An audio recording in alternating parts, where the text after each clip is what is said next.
This is Revathi. Welcome back to అందమైన కథల పొదరిల్లు. ప్రియమైన రాక్షసి ఎపిసోడ్ నంబర్ 72. దీపక్ అశ్విన్ క్యాబిన్లో ఉండగా గౌతమి నుండి దీపక్కి వచ్చిన ఫోన్ కాల్. అది వింటున్న అశ్విన్ అసలు గౌతమి ఏం మాట్లాడింది? మన ఛానల్స్లో ఉన్న స్టోరీస్ నచ్చినట్టయితే దయచేసి మీ ఫ్రెండ్స్కి రిలేటివ్స్కి మన ఛానల్ని షేర్ చేయండి. ఇక కథలోకి వెళ్ళిపోదాం. అశ్విన్ క్యాబిన్లో కూర్చొని ఉంటే ఆనంది లోపలికొచ్చి, ఏంటి అమ్మా నన్ను రమ్మన్నావు అని అడుగుతుంది. శిరీష జాబ్లో సెలెక్ట్ అయిందంట, ఆ విషయం చెప్పడానికే నిన్ను రమ్మన్నాను అని అంటాడు. ఓహో, అయితే రేపనుంచి గుండెలు కోయటం మొదలు పెడుతుందన్నమాట అని అంటుంది అశ్విన్కి ఎదురుగా వచ్చి కూర్చొని. అవును, తన దగ్గర నువ్వు ఎక్స్ట్రాల్ చేస్తే నీ గుండె కూడా కోస్తుంది, జాగ్రత్త అని అంటాడు. అంతలోనే ఎక్స్క్యూజ్ మీ సార్ అంటూ దీపక్ వాయిస్ వినపడుతుంది.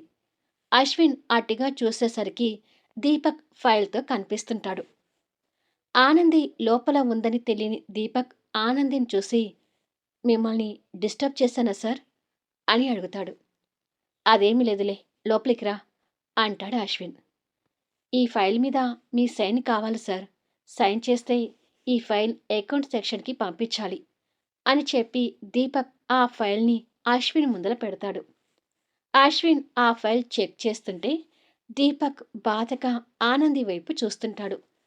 దీపక్ మనసులో ఏముందో తెలియని ఆనంది అదేమీ పట్టించుకోకుండా మామూలుగా కూర్చొని అక్కడ ఉన్న పేపర్ వెయిట్తో ఆడుకుంటూ ఉంటుంది. అశ్విన్ సైన్ చేస్తూనే దీపక్ చూపుల్ని కనిపెట్టి, ఇవాళ గౌతమి ఏమైనా ఆఫీస్కి వచ్చిందా దీపక్ అని అడుగుతాడు ఫైల్ చూస్తూనే. రోజు వచ్చినట్టే ఇవాళ మార్నింగ్ కూడా వచ్చి వెళ్ళింది సార్ అని అంటాడు దీపక్. దేనికి వచ్చిందంట అని అడుగుతాడు అశ్విన్ కావాలని. ఏమో సార్, దేనికి వచ్చారు నాకు కరెక్ట్గా తెలీదు, నాతోనూ ఆనందితోనూ మాట్లాడి వెళ్ళిపోయింది అని అంటాడు దీపక్. అవును, మార్నింగ్ వచ్చి నన్ను కూడా కలిసి వెళ్ళింది అని అంటుంది ఆనంది. అప్పుడే దీపక్కి గౌతమి దగ్గర నుంచి కాల్ వస్తుంటుంది. గౌతమి గారికి 100 ఆయుష్ అనుకుంటా, మాటల్లోనే నాకు ఫోన్ చేస్తుంది అంటూ దీపక్ ఫోన్ లిఫ్ట్ చేస్తాడు. మిమ్మల్ని కలవాలనుకుంటున్నాను దీపక్, మనం ఒకసారి సాయంత్రం పార్కులో కలుద్దామా అని అటు నుంచి గౌతమి మాటలు వినిపిస్తుంటాయి. తన మాటలకి దీపక్ ఆశ్చర్యపోతూ, నన్నెందుకు కలవాలనుకుంటున్నారు అని అడుగుతాడు. అశ్విన్ ఆ మాటల్ని ఆశ్చర్యంగా వింటూనే ఫైల్ చెక్ చేస్తుంటాడు. ఇక్కడ గౌతమి ఆఫీసులో కూర్చొని కాస్త కంగారు పడుతూ, అది మీతో కొంచెం మాట్లాడాలి దీపక్, ప్లీజ్ కాదనకండి అని అంటుంది.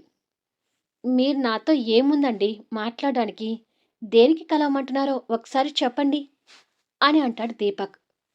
అశ్విన్ వాళ్ళ మాటల మీద ఫోకస్ పెడితే ఆనంది మాత్రం అక్కడ ఉన్న పేపర్ వెయిట్ తిప్పుతూ తన ఆటల్లో తను ఉంటుంది.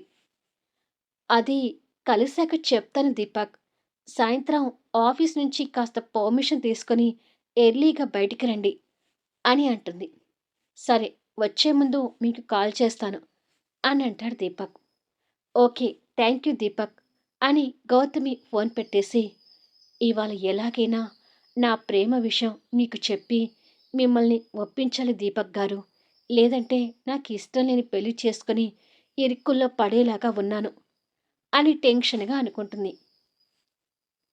దీపక్ ఫోన్ పెట్టేసి, గౌతమి గారు నన్ను సాయంత్రం కలవమని అంటున్నారు సార్, ఈరోజు కొంచెం ఎర్లీగా వెళ్ళటానికి పర్మిషన్ ఇస్తారా అని అడుగుతాడు. తనకేదో అవసరం అయ్యే నిన్ను కలవాలని అడగొచ్చు, ఓకే వెళ్ళు అని అశ్విన్ పర్మిషన్ ఇస్తాడు. థ్యాంక్ యూ సార్ అని చెప్పి అక్కడ ఉన్న ఆనందిని మిస్ అవుతున్న భావంతో చూసి దీపక్ అక్కడి నుంచి వెళ్ళిపోతాడు. అశ్విన్ ఆ చూపులు కూడా పసికట్టి, నీ అమాయకత్వంతో అందర్నీ ఆడుకుంటున్నావు కదే అని ఆనందిని చిరుకోపంగా తిట్టుకొని, నువ్వు ఇంకా ఆనందిని మర్చిపోలేకపోతున్నావు దీపక్, ఆనందిని మర్చిపోకుండా గౌతమి ప్రేమని ఎలా యాక్సెప్ట్ చేస్తావు అని ఆలోచిస్తూ ఆనంది చేతిలో గుండ్రంగా తిప్పుతున్న పేపర్ వెయిట్ వైపు చూస్తూ ఉంటాడు. టక్కున తిరుగుతున్న ఆ పేపర్ వెయిట్ మీద చేయి పెట్టి ఆపి, చిన్న పాపలాగా ఏంటి ఆ ఆటలు అని అడుగుతాడు. నేను చిన్న పాపనే కదా, అందుకే ఆడుకుంటున్నానే అమ్మా అని అంటుంది పళ్ళు విక్లిస్తూ. నువ్వు శిరీష కంటే పెద్దదానివి.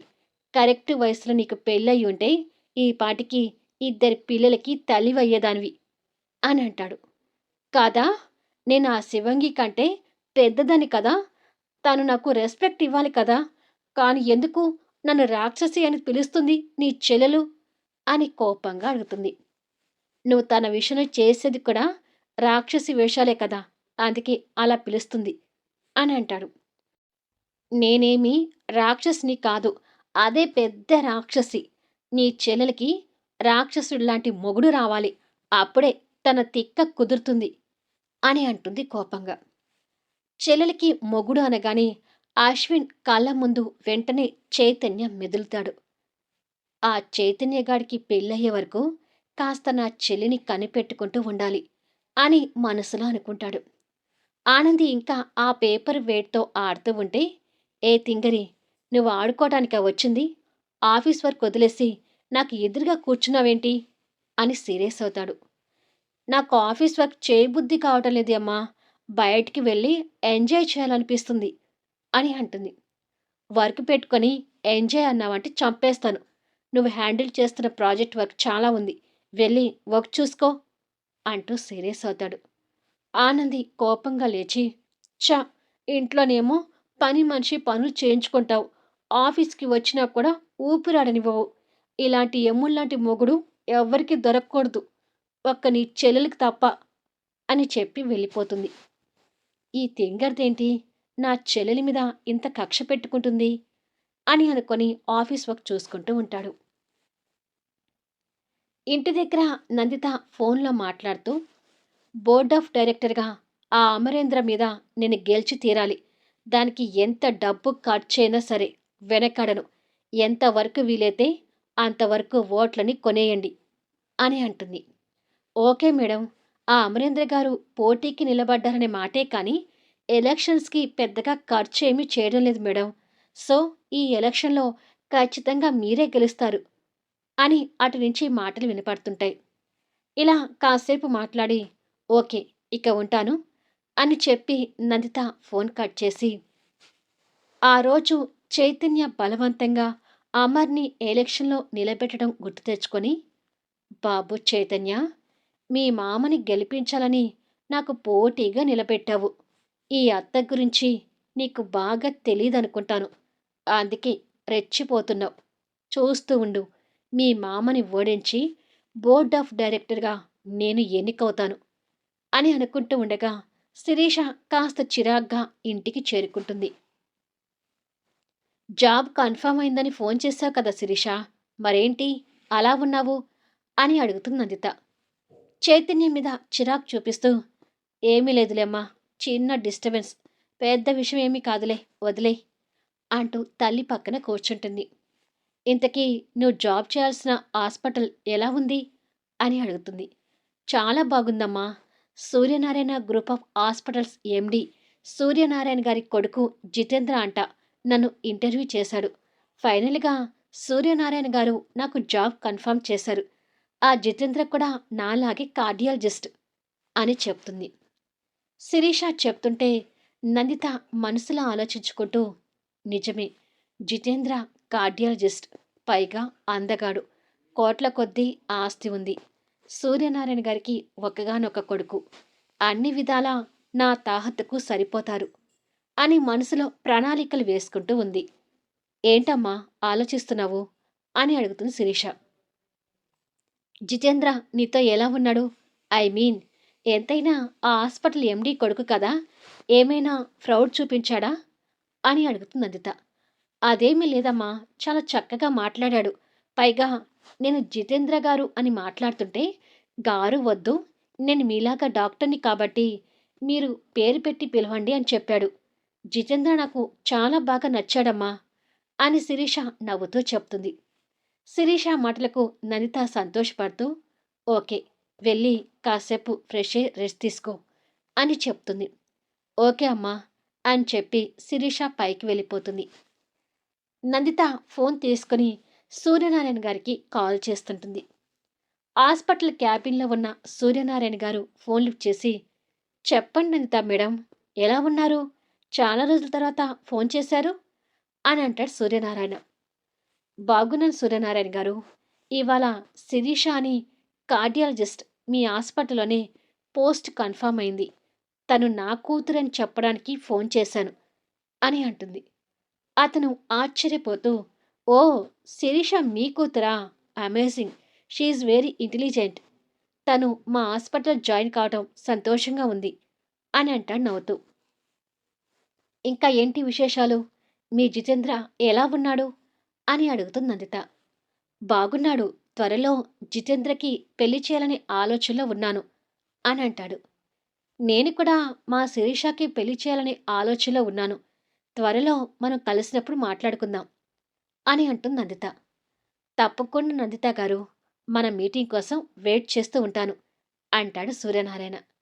ఓకే, ఇక ఉంటాను అని చెప్పి నందిత ఫోన్ పెట్టేస్తుంది. ఇక్కడ సూర్యనారాయణ కూడా ఫోన్ పెట్టేసి, శిరీష నందిత గారి కూతురా? అన్ని విధాలా మనకు తగిన సంబంధం. శిరీషని జితేంద్రకి చేసుకోవడానికి అన్ని విధాలా బాగుంటుంది అని అనుకుంటాడు. సాయంత్రానికి అశ్విన్ దీపక్ వెళ్ళిపోవడం చూసి ఆనంది దగ్గరికి వచ్చి, నాకు బయట వేరే వర్క్ ఉంది ఆనంది, నువ్వు డ్రైవర్తో ఇంటికి వెళ్ళు అని అంటాడు. వద్దు అమ్మా, నేను నీతోనే వస్తాను అని అంటుంది. నేను బయటికి వెళ్తున్నాను కదా అని అంటాడు. బయటికి వెళ్తే నీతో పాటే బయటికి వస్తాను, ఇద్దరం కలిసి ఇంటికి వెళ్ళిపోదాము అని అంటుంది. నేను ఎక్కడ తిరుగుతానో నాకే తెలీదు, చెప్పింది విని డ్రైవర్తో వెళ్ళు అని కాస్త సీరియస్ అవుతాడు. మరి తొందరగా ఇంటికి వస్తావు కదా అని అడుగుతుంది.